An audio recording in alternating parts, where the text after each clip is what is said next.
Well, greetings from Brazil again. I come to you from Salvador, Brazil. It's the third largest city in Brazil. And I'm the third story, I believe, of this apartment. We're staying with some of Priscilla's family. And they pull over here and the kids swimming. And I thought, it's a good opportunity to talk about poverty and church planting.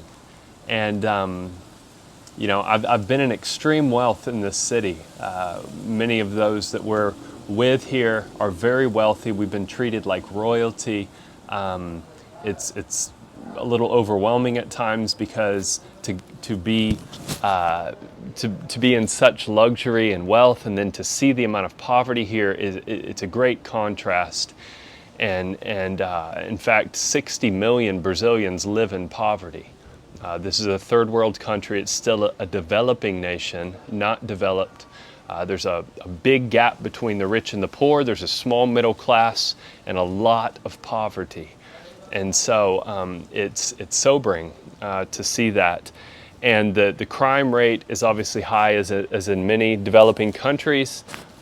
I think it's 4 times higher here than in the US.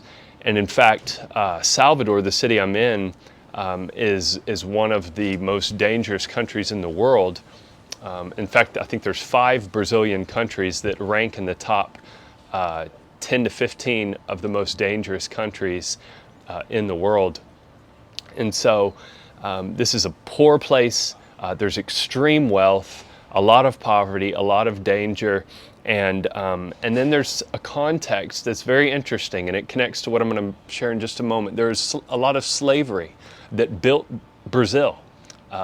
Brazil was built on the shoulders of many slaves. In the Atlantic slave trade from 1501 all the way to 1866, and it was finally abolished, Brazil brought in more slaves from Africa than any other nation.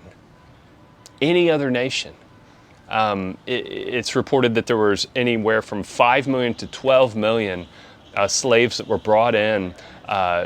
About 10 million, some estimate, died on the way over. These numbers are obviously difficult, but it just shows the immensity of how much this country was built on slavery. And so what would happen is many of these escaped slaves would flee to these slave colonies.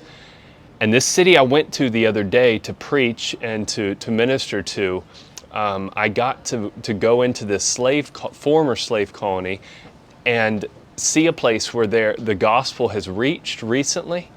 Some believers from a neighboring town started going in and preaching the gospel there, and they've built halfway this church building. And so it was very encouraging to sit with these believers and just hear the simplicity of their faith, but the genuineness of their faith, and to pray for them, to try to encourage them, to sing with them. And as I sat there in that little half-built building, I just thought I've got to help them finish this project, which would cost about the equivalent of $7,000 US. We've raised 4,000 of that already. I want us to finish off this project and help them have this little church building in this formerly unreached but now reached city, this little former slave colony off in this small village in Brazil. Now, someone may be saying, well, why don't they just do a house church? The church isn't the building. And that works in America a little better than in a very poor area, because people, number one, to host all these people every week would be very difficult when you live in extreme poverty, not to mention you could only fit a few people in your living room, right? And so to even build a building that fits 50, 60 people is a great service to them, because they can all now gather and sing and preach and be equipped to go out and reach that city with the gospel. And so I want us to help them to be a church in the fullest sense, to be able to gather, to be able to observe the ordinances, to be able to have a pastor to care for them and to shepherd them. There's a few men that are being trained right now toward that end in a local seminary here in Brazil. And so I would love to finish off this project. Some of you have already given. I posted on the internet the other day a request about this, and we've raised $4,000, and I want to just finish this project off. But let me just say this about Christ's ministry to the poor. Christ said, I was anointed to preach the good news to the poor. He didn't say, I came to preach the good news to the rich. He specified the poor. And I want to say in Matthew chapter 11, it is interesting that it says that the poor have the good news preached to them, that Christ highlights the connection between the preaching of the gospel and poverty. And then right after that, there's something connected to poverty, which is often overlooked. And Jesus mentions it here in verse 25. He says, I thank you, Lord, heaven and earth, that you have hidden these things from the wise and understanding and revealed them to little children. Yes, Father, for such was your gracious will.